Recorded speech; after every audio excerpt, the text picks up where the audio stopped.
Hey yo, what's up? Passive Baller here. We will be talking about Game 2 of this NBA Finals. Milwaukee Bucks going up against the Phoenix Suns. They are up 1-0. Right, before we start, I'm just inviting everyone who have not joined our channel, Passive Baller. Please click on the subscribe button. At the same time, click on the bell logo. That way, automatically, you guys will be receiving those notifications whenever there would be a new video that will be uploaded. Again, I'm very sorry if this one is very late. I actually was about to just give it a pass on this game because we fixed something here at home. There was some sort of problem. I just received like a couple of messenger messages asking for the prediction and asking for my thoughts on the game later on, game 2, and so I just decided to just place the video here talking about that. Okay, all right. So again, this is game 2. Phoenix is up. This game would still be in Arizona, so Phoenix is enjoying the home court advantage. Phoenix is enjoying the momentum. Phoenix is enjoying the crowd, obviously. Now, the first game, Phoenix Suns won by double digits. If I'm not mistaken, it was around 12-13 points. Now, if you take a look at the spread for this game, it's -5 Phoenix. Obviously, it's +5 Milwaukee. Almost the same as the first game. Now here, I know Phoenix Suns won convincingly. I would have to say convincingly, even though I picked Milwaukee on that first game. We need to break down. I broke down the reason as to why Phoenix actually won. And number one, it's scoring. They are just simply a great scoring team. Their big three, Ayton and Booker and Chris Paul. Man, I forgot what the total was, but I guess the total of those three was already around 60-70 points. Just those three, man. So if for Milwaukee Bucks, they just need to at least tighten up the defense. If not tighten up the defense, change the defense. All right. If they're playing zone, then play something else. If they're playing 1-2-2, go and try 2-3 or 3-2 or box in one. I'm not sure. I'm not a perfect analyst, of course, but what I'm trying to say is that for game 1, the offense of Phoenix was actually working. So coming game 2, Milwaukee Bucks need to try something different. In terms of defense, because if they will do the same thing, then practically we are expecting the same kind of result. All right, so they need to do that. They need to work on that. I'm talking about Milwaukee Bucks. Number 2, Jrue Holiday. So it could be that Jrue Holiday was really having a hard time, or number 2, or the other option is that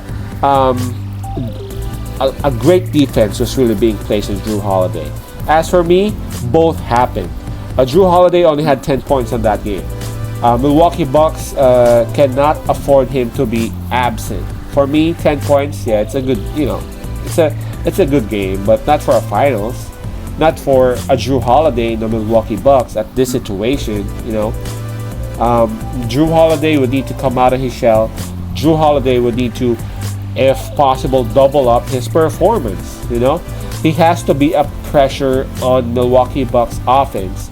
Otherwise, the Phoenix Suns would be able to focus their defense on Giannis and on Brook Lopez. All right, he has to be a threat.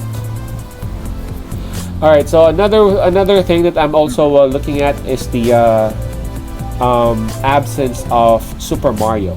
Sadly, I read in the news that Super Mario is actually out for Phoenix Suns for the rest of the series or for the rest of the season.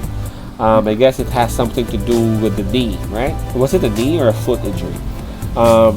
But I saw him, limping out of the court.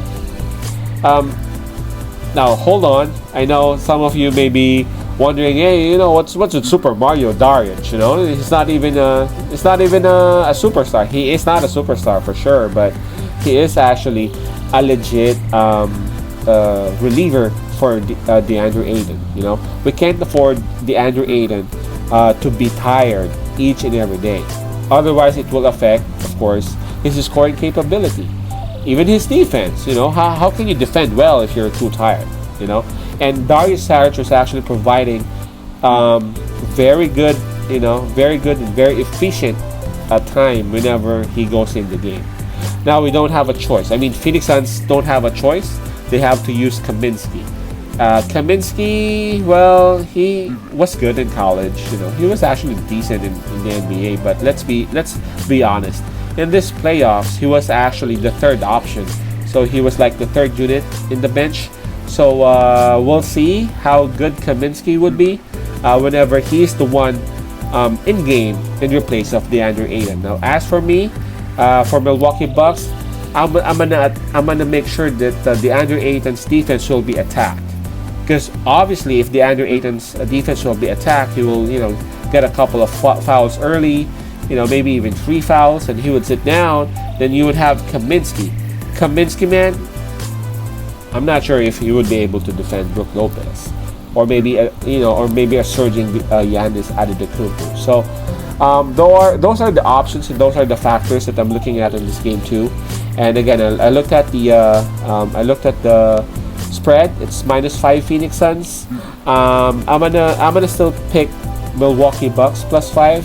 I know that I was wrong in the first game.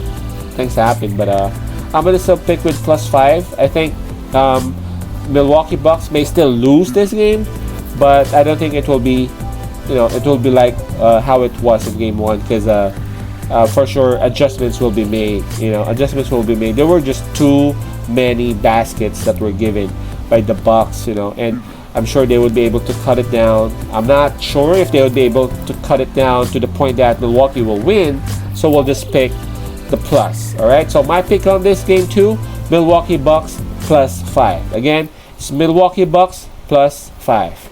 Peace out. Pasay love. God bless.